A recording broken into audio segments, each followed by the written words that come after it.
Okay, guys, it's a big bill. It's a giant bill. It's incredible looking. It looks great. There's only one of them. It's the big bill. We're going to watch Karoline. We love Karoline. Karoline's the best. I mean, who doesn't love watching Karoline?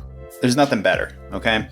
Now, this one starts on a little bit of a somber note, just to let you know. But there are some good moments in this, so let's just jump in, check it out, get all caught up on the news. Here we go. Good afternoon, everybody. How are we? Good? Good. President Trump is saddened and outraged over the brutal murder of two Israeli embassy staff here in Washington, D.C. last night. Yaron Lashinsky and Sarah Milgram were a beautiful young couple. In fact, we learned that Yaron was planning to propose to Sarah next week in Jerusalem. Yaron's father, Daniel, spoke about the young couple's devotion for one another this morning. He said, "They were in love, one for the other. The embassy told us they were like a star couple at the embassy. I never expected something like this. He had his whole life before him." These words, especially every parent knows, are heart-wrenching. The evil of anti-Semitism must be eradicated from our society. I spoke to the Attorney General this morning. The Department of Justice will be prosecuting the perpetrator responsible for this to the fullest extent of the law. Hatred has no place in the United States of America under President Donald Trump. Everyone here at the White House is praying for the victims' friends and families during this unimaginable time. Now for some scheduling announcements. On Saturday morning, President Trump will deliver the commencement address at the United States Military Academy at West Point. On Monday, to commemorate Memorial Day, the president will visit Arlington National Cemetery and participate in a wreath-laying ceremony. The president will further honor our military next month on June 14th when he hosts the 250th anniversary of the United States Army with a grand military parade celebration right here in our nation's capital. President Trump will be joined by veterans, active duty troops, wounded warriors, Gold Star families, and patriotic Americans from across the country to celebrate our heroes who have kept us safe. Tickets for the parade and the celebration are available through the America 250 Commission's event registration portal. It will be a truly historic and special day for our country. Okay, so there you go. There's that. She seems a little flustered today. I don't know, I can't quite put my finger on it. There's something about her voice. There's some hesitation, maybe a little bit of nervousness. Maybe it's just me. I don't know. There's something a little bit different about today. After the parade, President Trump will travel to the G7 Leaders Summit in Canada from June 15th through the 17th. We will be sending an additional logistics information out after the briefing. Last night, Republicans in the House passed the One Big Beautiful Bill Act, the most significant piece of legislation in years. There were a lot of good faith negotiations in the Republican conference leading up to the final passage, but as always, President Trump came in at the end to bring all sides together and get this deal done. This One Big Beautiful Bill will implement President Trump's Make America Great Again agenda by delivering the largest tax cut in American history for middle-class families, the working class, and small businesses. The One Big Beautiful Bill fulfills President Trump's promises of no tax on tips, which was applauded today by the CEO of Uber, no tax on overtime, a Made in America auto tax break, Trump savings accounts for newborn babies, and substantial tax cuts for our amazing seniors' Social Security benefits. The One Big Beautiful Bill will permanently secure the border by delivering the largest border security investment in history, funding at least 1 million annual removals of illegal aliens to carry out the largest deportation campaign ever, finishing the Trump border wall, and giving pay raises and bonuses for our incredible ICE and Border Patrol agents. Yeah, so he's been handing out all kind of pay raises for the military, law enforcement, ICE agents, so, that's cool. I mean, I like that. I mean, the tax stuff, the big beautiful bill. Okay, the tax stuff. It's, who's going to complain about that? Okay. I mean, first of all, it sounds amazing. No tax on tips, no tax on overtime. No one's going to be upset about that. I don't know what else is in this bill. I mean, there's kind of the headline talking points. Okay, it's the ultimate end of immigration. I don't know. I'm not sure what this bill is going to do in terms of that. But, you know, the big thing I get curious about is like what else is in this bill? You know, because these bills, they're massive. And then they get, you know, negotiated back and forth, and they don't just slide through. So we'll see what happens. The Big Beautiful Bill. I like the name. Whatever. We'll keep going here. The One Big Beautiful Bill protects the Medicaid program and its benefits for the most vulnerable Americans that the program was designed for by kicking off 1.4 million illegal aliens from receiving benefits and implementing common sense work requirements for able-bodied Americans. Okay, that's interesting. Work requirements for able-bodied Americans. Like, what do you guys think about that? Because, you know, these tax benefits, these tax breaks, like, is there going to be some kind of a thing where it's like, hey, if you you have to have a job, you have to be working at Starbucks or something, like you got to technically be working for someone in some way. I don't know if that I would like to know more about that. I'm curious about that. Able-bodied Americans. I don't know. One Big Beautiful Bill also helps get our fiscal house in order by carrying out the largest deficit reduction in nearly 30 years with $1.6 trillion in mandatory savings. Every single Democrat in the House of Representatives who voted against all of these common sense and massively popular policies. The Democrat Party has never been more radical and out of touch with the needs of the American people. Just a clothesline to the Democratic Party, just like boom. Just a reminder, we're on this side, they're on that side, and they're awful. The One Big Beautiful Bill is the final missing piece toward ushering the golden age of America. Okay, that's the part I like. Okay. Do we believe this? Is this the final piece? And could you imagine if that was true? A golden age, like everything just starts to turn up from this point forward. That would be. I mean, look, I'm open to it. I mean, that would rule. That would freaking rule. I think that's pretty ambitious. I don't know if I quite believe it, but that would rule. A golden age, guys. The Senate should pass this as quickly as possible and send it to President Trump's desk for a final signature. After today's briefing, President Trump will hold a Make America Healthy Again event alongside Secretary Kennedy and several other cabinet secretaries to unveil the Maha Commission report. President Trump wants every child in America to grow up and to live a long and healthy life. That's why he's working alongside Secretary Kennedy to end the chronic disease epidemic to keep our children healthy, safe, and disease-free. The Maha Commission report is a historic assessment, the first of its kind by any presidential administration, of current evidence and research about the health crisis affecting America's children. This report is a review of pre-existing research to comprehensively assess what we understand about our health problems and what we don't understand, and how we can find those answers. All of the findings will be based on the gold standard of science. And I think I speak for all Maha moms across the country when I say we look forward to the president's event and remarks later this afternoon. And as we head into the Memorial Day weekend, a quick update on gas prices. According to the fuel savings platform Gas Buddy, the national average price of gasoline is expected to be $3.08 on Memorial Day. We expect that to continue to decline because of the president's energy policies. But this is down from Memorial Day last year. And adjusted for inflation, it's the second cheapest price for a gallon of gas on Memorial Day since 2003, thanks to President Trump. And finally, in other news, the Department of Homeland Security conducted a deportation flight from Texas to remove vicious illegal criminals in the United States. All right, here we go. Now we're getting into the, we're going to check out some criminals here, guys.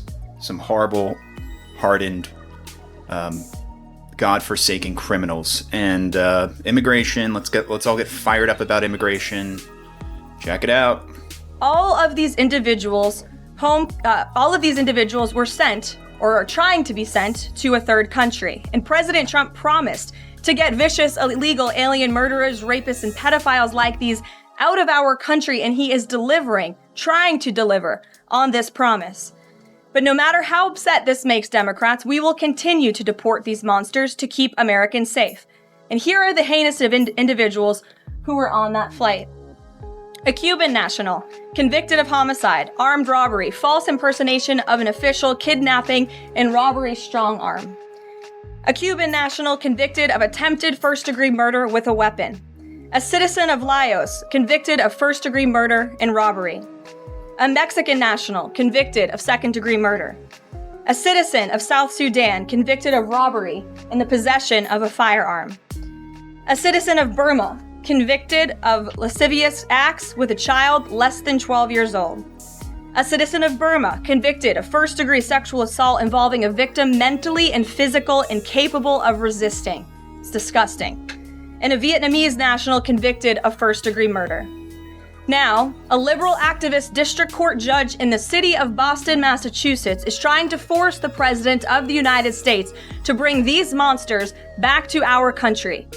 Judge Brian Murphy is ordering the Department of Homeland Security to give these illegal criminals 15 days to reopen their immigration cases with access to phones and attorneys.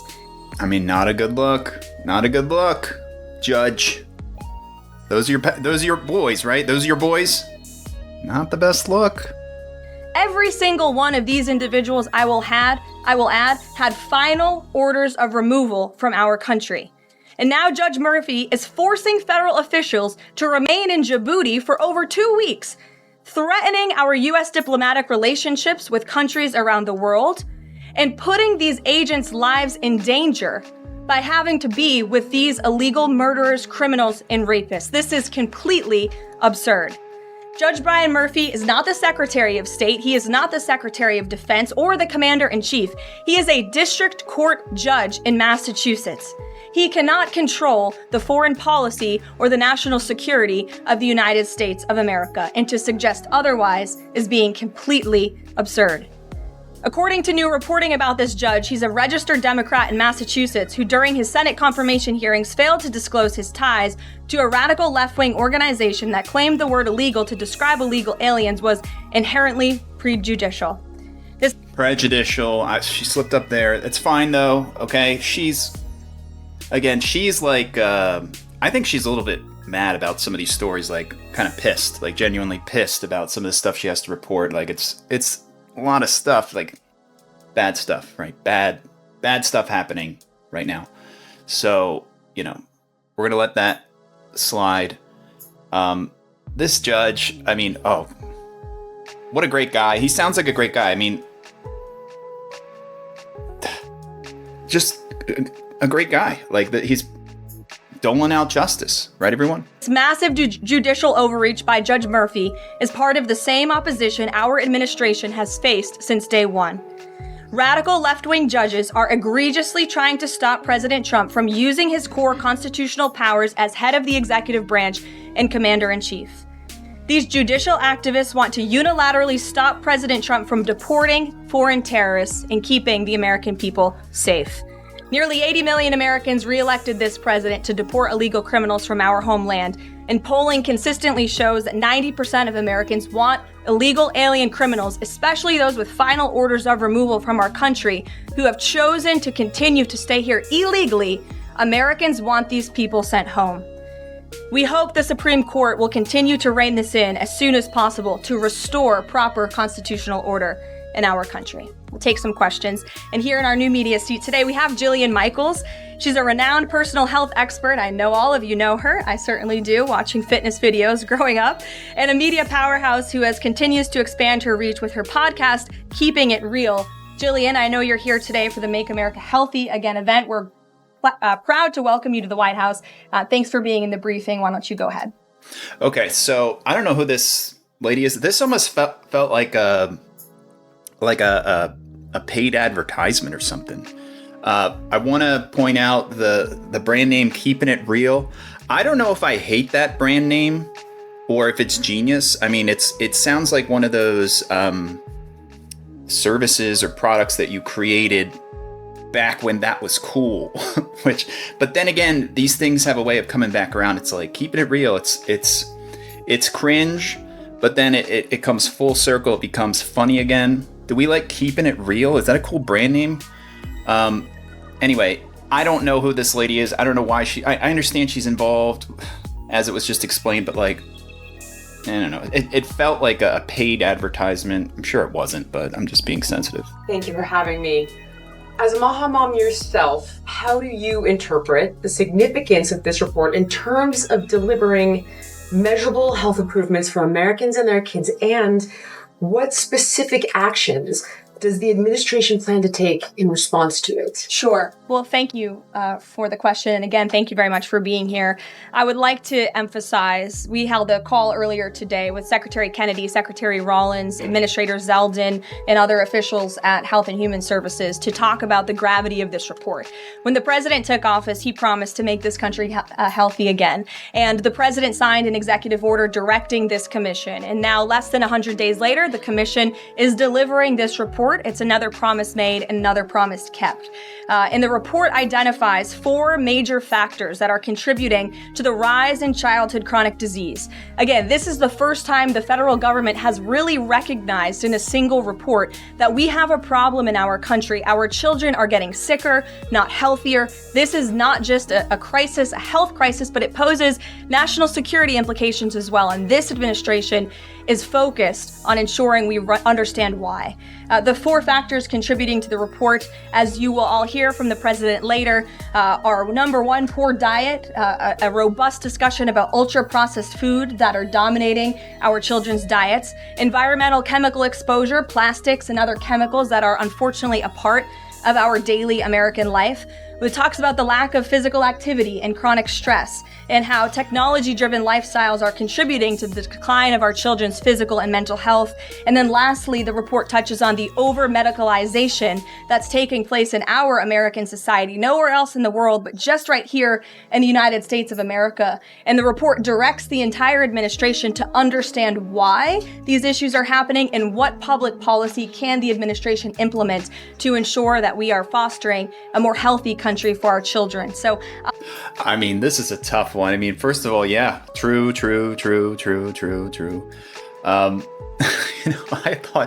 thought that was the whole point. I thought that the federal government was perfectly content with that being the case, and this idea that there would be this massive incentive to do anything about that, I don't really see.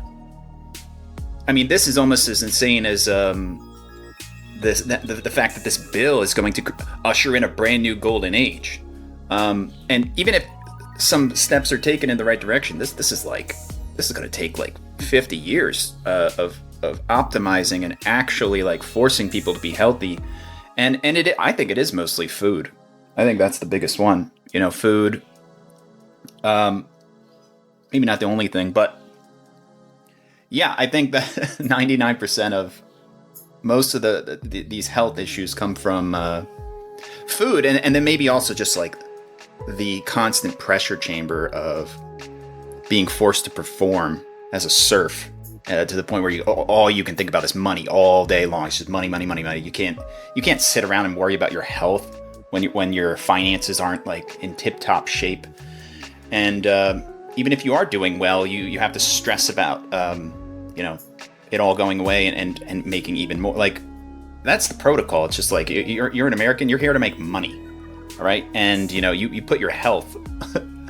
That's like that's an incredible luxury to be able to sit around and worry about your health when the walls are just closing in. But I mean, I would love it. I would love it if any of this stuff gets improved upon. I'm open to it. I know I'm being super cynical, but I don't know about the federal government coming in to save us. That does not seem realistic to me. That's not in the federal government's best interest at all. I'll leave it at that and let the president and his team speak more about this historic report later. But this should be good news for everyone. I don't care what your politics are. We should all agree that we want our children to be healthy and safe, and we want our food supply to be healthy and safe. We have the best farmers and ranchers in the world right here in the United States of America, and we have the best workers in the world. We have the best people in the world, but unfortunately we have a health crisis that's been plaguing us for too long, and this report speaks to the heart of it.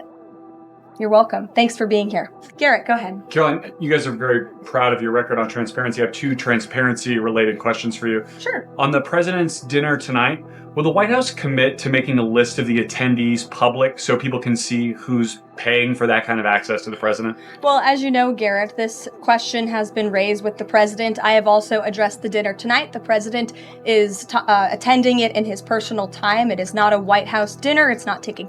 I didn't know that this was even a controversy. Okay, interesting. That's like a gotcha dynamic against Trump. Like he's not allowed to meet with certain people. Okay, well they're paying for access to the president. Okay, interesting. I didn't heard about this, but okay. Place here at the White House, but certainly I can raise that question and try to get you an answer for it. Okay, and on the Qatari aircraft, the Air Force has said they're going to classify all the information about the work that has to get done to bring it up to snuff to be Air Force One.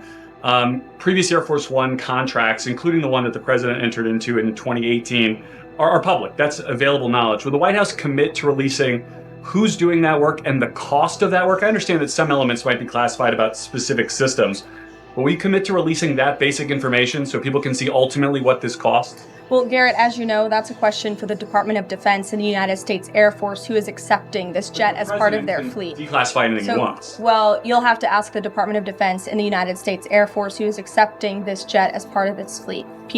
I didn't even know that was a controversy either. Okay, so getting a free jet is now this huge issue because we need to maintain it and spend all this money to get it up to snuff. Like, what was it? Just some old random rotting jet that's will cost as much as a brand new jet in order to build it back up? I mean, I don't know if I don't know. That's all I got. Peter. The president can declassify anything that he wants. Has he looked to see if there are any records here that would contradict what we've been told about Joe Biden's decline? He has not directed anyone, to my knowledge, to look into that, but surely I can ask him if he intends to. I think the president has spoken on this pretty extensively, and I have spoken about it extensively from this podium as well, how it was truly one of the worst political scandals this country has ever seen, that the previous administration covered up the decline in the former president's mental and physical ability, and it's now all coming out, but the American people knew the truth, and that's one of the many reasons why President Trump won the election on November 5th. And President Trump says that he basically thinks unelected Biden staffers concealed his decline so that they could use the levers of power for their own personal gain. Well, look, that's not just the president thinking that, Peter. There's a new book out. I don't know if any of you have heard about it. Again, a little bit too late because the American people knew the truth on this from the very beginning. And there were reporters in this room, including some from your network, Peter, I'll give you a little bit of credit here, who have said that clearly Joe Biden's staffers were engaging in this cover-up. So this is common sense. This isn't the president making it up. These are facts that are now finally being revealed. Right, and I'm not saying the president's making it up, but he specifically talks about the auto pen. He thinks that staffers were using this auto pen. Mm-hmm. Okay, I love this term auto pen. I've never heard of the auto pen until today. Do you guys know about the auto pen? Like, it's it's some kind of I mean, to me that sounds like a stamp. Isn't a stamp an auto pen? You know, you got Joe Biden's signature, you just stamp it. But the auto pen, maybe it's almost like a machine. You place it on top of the paperwork and it adds like some human characteristics to it, but it's like the ultimate forgery machine. And, you know, don't bother, Biden. Just put it through the auto pen. Put it through the auto pen. Is there some kind of like a badge that you have to swipe to use an auto pen? Is there a record of that? Great question. Is it a badge? Is it a little machine like I thought up? The auto pen. It's all I can think about now. I can tell you here at this White House, the president signs any document that has legal implications. The president signs every executive order. He signs every proclamation. He signs pretty much every document that is needed for the president's signature, with the exception of maybe some letters to children. From what we have heard and seen, the letters to the children aren't signed by Trump? Oh, man. That's sad, man. That's sad. So there is an auto pen, but okay, she just confirmed there is an auto pen. I don't know if she even realized she did this. There is an auto pen, and they're admitting they use the auto pen to sign letters to children with Trump's signature. So there you go, guys. We got to the bottom of that one. The auto pen lives. It is a thing. That was not the case in the previous administration, and the president is raising good questions that are worth looking into. And as for Maha, I'm going to take a sip of water, if that's okay with you guys. Go ahead. She's so charming. She needs some water. Okay, she's going through this. Like I said, she's been a little bit anxious. I think she's loosening up a little bit. She got through the hard part. You know, there's a horror show of terrible information she had to present. She's relaxing. Let her have it. Let her have a sip of water. She looks great. I mean, I don't like the earrings, and then also the collar is flapped over a little bit. But I'm not gonna be too picky. Okay, she looks great. She always looks great. Thanks, Caroline. Back to the presidential gala tonight. Did anyone in the White House or in the White House counsel's office advise the president against holding this sweepstakes, whereby the people who spent the most money on his Trump coin would then have access to the president at this dinner? Again, the president has been asked about this. He has addressed this. I have also stated previously from this podium that the president is abiding by all conflict of interest laws that are applicable to the president. And I think everybody, the American public, believe it's absurd for anyone to insinuate that this president is profiting off of the presidency. This president was incredibly successful before giving it all up to serve our country publicly. And not only has he lost wealth, but he also almost lost his life. He has sacrificed a lot to be here, and to suggest otherwise is frankly completely absurd. Does the White House Libby, have any... Shut down. Boom. Body slam. Again, this talking point, it's like, oh, we're going to be all nitpicky about who he sits down and has dinner with. I don't know. Like, I've never heard this as a thing before, but I guess that's the new thing, guys. We got to be super critical about who he's sitting down to talk to, because they're paying for exposure to the president. I don't know. She got shut down, though. It's just, okay, fine. You want a dagger? Here's the dagger. Boom. Shut down. Next person. concerns? Round of nuclear talks between Iran and the U.S. is going to take place on Friday in Rome. What is the president anticipating ahead of that? And if a deal doesn't come from that meeting, is he going to walk away? Well, I'm glad you brought up Iran, because I do have an update. The president spoke to Prime Minister Benjamin Netanyahu today. They had a productive discussion. They discussed many things, including, of course, the tragic shooting that took place here in Washington, D.C. last night. But they also did talk about a potential deal with Iran, which the president believes is moving along in the right direction. And as the president told me, and he's told all of you, this deal with Iran could end in two ways. It could end in a very positive diplomatic solution, or it could end in a very negative situation for Iran. So that's why these talks are taking place later this week. Yamish, good to see you. Thanks for taking my question. Sure. The president showed a video that he said showed more than 1,000 burial sites of white South Africans that he said were murdered. We know that was not true and that the video wasn't showing that. Yeah, and I'm sure you guys have seen this. That was another big thing that happened within the past few days. But yeah, you're going to be hearing a lot about this. It's like, the argument is basically like, it's literally not real versus it's like absolutely 100% real. I don't have too much more to say about it. I don't know what's going on over there. I don't have a strong opinion about it. It's a touchy subject, but here you go. This is a leading question. Like, you know, just watch how she deals with this. It's pretty surgical. So I wonder, why did the president choose What's to show not that true, Yamish? it's not true that the video was showing a burial site? It is unsubstantiated that that's the case. No, it is true that video showed the crosses that represent. What the president claimed. The video showed images of crosses in South Africa about white farmers who have been killed and politically persecuted because of the color of their skin. The president And those claimed crosses that are it was showing representing their burial. lives. Those crosses are representing their lives in the fact that they are now dead, and their government did nothing about it.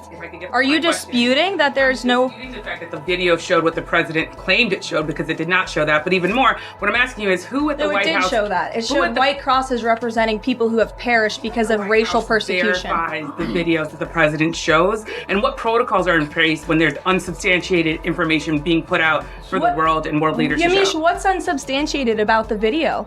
The video shows crosses that represent the dead bodies of people who were racially persecuted by their government. In fact, the Associated Press, of all places, has a picture of that very monument, and the caption from the Associated Press is, "Each cross marks a white farmer who has been killed in a farm murder." So it is substantiated, not just by that video and the physical evidence that everybody saw on display in the Oval Office, but also by another outlet in this room, the Associated Press. So you should take it up with them if you believe the claim is unsubstantiated. And that's a ridiculous line of questioning. Okay, so there you go. I mean, it's a pretty good counter. It's like, hey, the AP, you are you disagreeing with what's been said, or the AP? Now the AP is spreading disinformation. I don't know. It's a pretty good one. Now this journalist, I mean, gosh, like, this is not professional. This is not a debate. Like, this is a press conference. It's not a debate where you just yell back and forth. Like, that's very childish for this. I'm having nothing to do with what she's saying. I'm not even saying that. But to turn a press conference into a debate where the main strategy becomes like, well, I'm just going to talk over you to dominate you. And like, that's why she just had to be shut down and steamrolled, because, whatever. It's tough. I mean, this is a tough job. John, go ahead. Go ahead, Thank John. you, Caroline. The big, beautiful bill now goes to the Senate. Does, yes. A lot of the Republican senators have promised amendments that will water this thing down dramatically. What is the president's level of tolerance for their amendments to water it down, and what will be the action taken for some of the amendments that the president does not want? Sure. Well, the One Big Beautiful Bill is named the One Big Beautiful Bill for a reason, because it is a one big beautiful bill that encompasses just about everything this president could want for the American public. It delivers on so many of his core campaign promises. So surely we want to see those campaign promises signed into law. And as the president put in his Truth Social post this morning, and as he said to me, we can celebrate this past the House for a couple of hours, but now it's time for the Senate to get to work. The president has a great relationship with Senate Majority Leader Thune, and of course so many friends on the Senate side of the Hill, and he's expecting them to get busy on this bill and send it to his desk as soon as possible. Phil. Thank you. Given that the president said the other day, the SALT cap, we don't want to benefit Democratic governors. If the Senate was to reduce that SALT cap or make any type of changes, would he support that, or is this a situation where done is beautiful and he just wants to pass it? Well, look, it's a hypothetical question, obviously. Negotiations... Well, correct, and the bill passed, didn't it? So now it's off to the Senate, where additional negotiations will take place, and we'll see how it goes. Michael. Caroline, two questions on the beautiful bill. One of the campaign promises from President Trump was no tax on Social Security. Now, due to congressional rules, that wasn't able to be included in this bill. How does the president plan to follow through on that campaign promise? Well, this bill did address taxes for our seniors. It actually allows them to take off significant money from their Social Security payments, get more money back, I should say, put more money in their pockets for various reasons. So this bill delivers on that promise. That's the view of the White House. Secondly, you had two Republicans last night that voted against this bill, Congressman Massey and Davidson. Does the president think that they should be primaried? I believe he does, and I don't think he likes to see grandstanders in Congress. What's the alternative? I would ask those members of Congress. Did they want to see a tax hike? Did they want to see our country go bankrupt? That's the alternative by them trying to vote no. And the president believes the Republican Party needs to be unified, and the vast majority of Republicans clearly are, and are listening to the president. They are trusting in President Trump, as they should, because there's a reason he's sitting in this Oval Office. It's because he's the unequivocal leader of the Republican Party. Not just a president for Republicans, but all Americans. The president's approval rating is at an all-time high right now, and it's because he knows how to deliver, and Republicans like Thomas Massey and others should take note. I like that. I like that. I like that moment. I really like. It's like, what's the alternative, Bob, or whatever his name is, right? What's the alternative? What, you want tax hikes? Is that what you're trying to tell me? Is that what you're getting at here? It's not good enough for you? I don't know. She has this ability to switch into a mode where it's just like, we can do this the easy way or the hard way, but don't press me, because I'm the one running this room right now, and I'm the arbiter of what is and what isn't. So I love when there's like a moment where she almost has like an evil smile. It's great. It's great. Like she's being like, oh, since you need me to spell it out to you so clearly, and then has like almost like a Joker smile. It's beautiful. I love it. I mean, how do you not love this lady? Stephen. Building on the question about social security, the bill includes the president's promises to address taxes on tips and overtime. Could you say his feelings about the income cap? Is he satisfied where that landed? And also on a different matter, could you comment on the investigation that the Justice Department has into Andrew Cuomo? As for the first question, the president is clearly satisfied where the bill landed because it passed. Again, now it has to go to the Senate, so changes could certainly be made. As for your second question, I would defer you to the Department of Justice. Christian. Yeah, thanks, Caroline. Can you explain the decision to totally shake up FEMA leadership just a week before hurricane season? You'd have to ask the Department of Homeland Security in terms of leadership, but certainly the administration, and I know the National Security Council here at the White House is monitoring storms and natural disasters that are happening across the country at all times. We're briefed on those. The administration is briefed on those, and Secretary Noem is leading that effort for sure. Go ahead. Gears, Caroline. Just following up on Warren Davidson, I wanted to read you his quote that he posted online. While I love many things in the bill, promising someone else will cut spending in the future does not cut spending. Deficits do matter, and this bill grows them. Why should that get a Republican primary? This bill saves $1.6 trillion for the American taxpayer. Like, hello, excuse me, James, do you have any idea how much money this saves the American taxpayer? Like, it's good, it's good. It saves more than any bill that has ever passed Capitol Hill has. In fact, by double. The next bill saved $800 billion. This bill saves $1.6 trillion. So this is a very good bill for the American people, the American taxpayer. And I believe, as an outlet put it with a headline this morning, it might have been Politico actually, they wrote that the American people are going to be flush with cash when this thing is signed into law. And that. I mean, what do you guys think? Is that true? I'm all for it, okay, guys? I like being flush with cash. Golden age. But yeah, it's just wonderful. It's like the attitude. It's like, perhaps you haven't been paying attention, sir. Blah blah blah blah blah. This is what's actually happening, which is literally the opposite of what you're saying. So stop wasting our time here, fantasy boy. That's a good thing for American taxpayers. Sure, go ahead. Caroline, what is the president doing to win Senate passage by July 4th? And does that include work to eliminate carried interest and make business tax cuts permanent? Where is he on those issues? Well, look, this bill literally just passed the House of Representatives. So now our team is suiting up for discussions with the Senate side of Capitol Hill. The president again said this morning he hopes to see this bill at his desk as soon as possible, and he'll be engaged in the process to get it through the Senate, just like he was to get it through the House of Representatives. What kind of assurances did he give the Freedom Caucus members to kind of ensure that this would get through last night? Was changes to Fannie Mae and Freddie Mac part of that equation, changes administratively to Medicaid as well? Well, I was in that meeting yesterday with the president and House Freedom Caucus, and he told them how he wants to be a cheerleader for them, a cheerleader for the Republican Party, and for the country. And Republicans faced a pivotal moment yesterday. They could have voted to bankrupt the country and increase taxes by $4 trillion, or they could vote for this one big, beautiful bill which cuts taxes and saves American taxpayers money. And he put that proposition before them, and clearly they heeded the call because the bill passed last night. Sure. Caroline. So on the or this morning, rather. Every day day is going into the next. Go ahead. The Netanyahu call. Just curious, did the president raise the flow of aid into Gaza? Is he happy with where that situation is right now? Not to my knowledge, but I can certainly go back and check. And did you have any reaction to the Supreme Court's ruling about the religious charter school today, as well as Justice Coney Barrett's decision to recuse herself? We'll get you an answer on that case specifically. Sure.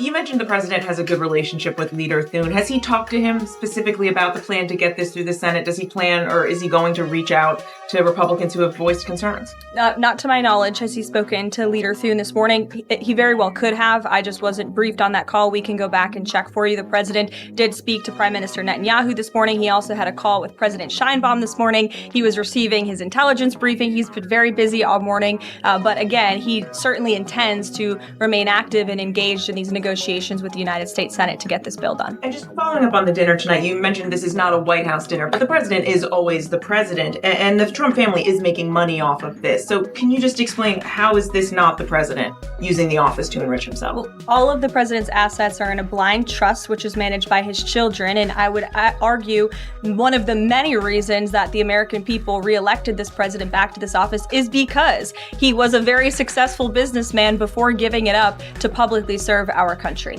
Yeah, I don't know if this angle's going to work, guys. This whole, hey, I mean, what, you can't do anything once you're president? Like, that doesn't make it. These people need to get a little bit more creative about how to, attack a person's reputation. I don't know if that's a good one, guys. I don't know if that one's going to stick. It's definitely not going to stick. No, that doesn't even inspire very much emotional outrage. There's no way that that's going to work. Are they going to keep pushing that, just bringing that up in all kinds of different contexts every time he goes to an event or a dinner or whatever? Like, come on. Reagan. Thanks, Caroline.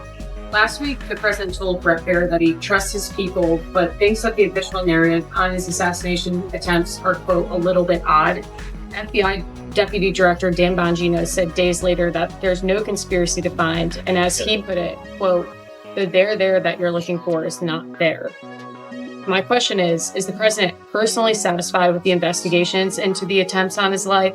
And does he agree with Deputy FBI Director, or does he think there's more to it? Well, in the lead up to your question, you answered your own question with the president's own words, and I'll leave it at that. Sure, go ahead, Haley.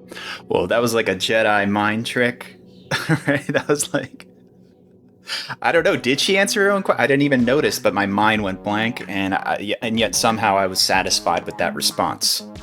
That's a touchy subject. Like all the more fringe political communities are going wild about that one, but we're not going to get into that. Thank you, Caroline. Haley, go ahead. Oh, thanks. I wanted to follow up on his call with Prime Minister Netanyahu and his effort to deal with Iran. Does he feel like he has the Prime Minister's support in this effort at this point, or did the Prime Minister raise concerns to him in this conversation?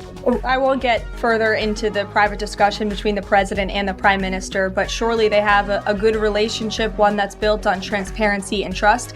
And the president has made it very clear to not just Prime Minister Netanyahu, but also the world, that he wants to see a deal with Iran struck if one can be struck. He does not want to have to take the latter option, the more severe and negative option. He wants to see a deal. The president is a deal maker, and he believes strongly in diplomacy, and he's made that clear to the Prime Minister, but also to all of you and, frankly, the rest of the world.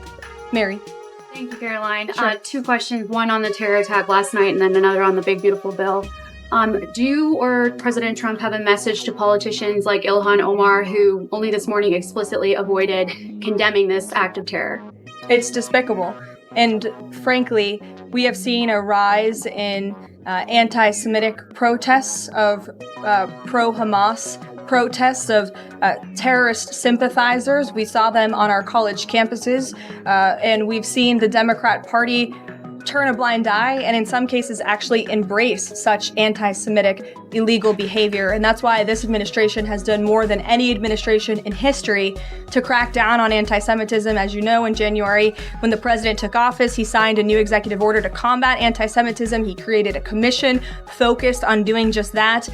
The Justice Department announced their task force as well. The Secretary of State, Marco Rubio, has revoked thousands of student visas from campuses where these pro-Hamas terrorist campus agitators and violent protests took place. And we've also withheld funding from those very campuses as well in an effort to combat anti-Semitism. So the president's made it very clear that such hatred will have no place in our country. Thank you. And then on the big, beautiful bill, I know there's a provision that the House included that defunds Planned Parenthood, not only because of the fact that it's the nation's largest abortion provider, but also because it's, I think, the biggest distributor of transgender hormones right now, even to minors, according to Live Action. So is the president committed to making sure that provision stays in the Senate? The president has maintained a very clear commitment to ensuring that this administration and the American people's tax dollars are not funding any institution. That includes hospital systems that are funding the chemical castration and mutilation of children. We're not going to tolerate taxpayer dollars going to such efforts. Sure. Thanks, Caroline. You mentioned at the top of the briefing that the migrants were to be sent to a third country. I was just wondering, could you share any more on, which countries the administration has struck these agreements with and what that agreement with South Sudan specifically looks like? Well, first of all, I won't litigate foreign policy from the podium, but what I will reiterate is the absurdity of this rule. Imagine if she just said, Australia. They're all going to Australia. Yeah, we just had a meeting about it this morning. We all decided that that was the most sensible, logical thing to do. We're just going to send them all to Australia. Next question. Ruling from a district court judge in Boston who is just creating new immigration laws out of thin air. This administration, let me be very clear, because there have been a lot of fake headlines about this deportation flight over the last 2 days. This administration has complied with all court orders. And the individuals whose names I just revealed and whose criminal histories I just spoke of that are on this flight, every single one of them had a final order of removal from our country. In fact, one of these violent illegal criminals had a final order of removal given to him in 1999. It's 2 years after I was born. This individual, this criminal, has been living in our country for an entire generation. And now we have a district court judge who is trying to tell the president and the Secretary of State and the Secretary of Homeland Security that an illegal criminal murderer who's been hiding in the shadows in our country for nearly 30 years cannot be deported from the United States. Illegal criminal murderer. I mean, that's a label, an illegal criminal murderer. There could be worse things to be called, but that's not a good one. That's like, if you're really stacking the deck. Soil. That not only is undermining our entire immigration system, but it is also undermining our diplomatic negotiations with countries around the world. How are countries on this earth supposed to trust the United States government in these good faith diplomatic negotiations when these countries accept these repatriation flights? How are they supposed to trust us if we have radical district court judges who are going to say, no, you can't do that? And now these illegal criminal murderers and rapists have to sit in Djibouti with our ICE agents who now have to sit there for more than 2 weeks without the proper resources. This judge is not only undermining our immigration system, undermining our foreign policy and our national security, but this judge is undermining the safety of the ICE agents who are putting their lives on the line to remove. Oh man, damn, she was really on fire there too. We're gonna let that one slide. Putting our lives on the list. I don't know if that's Freudian in nature about this judge. I mean, I don't know. This judge, I don't know about this judge. It sounds like I don't like him. I'm going to go out on a limb here. I don't like this judge.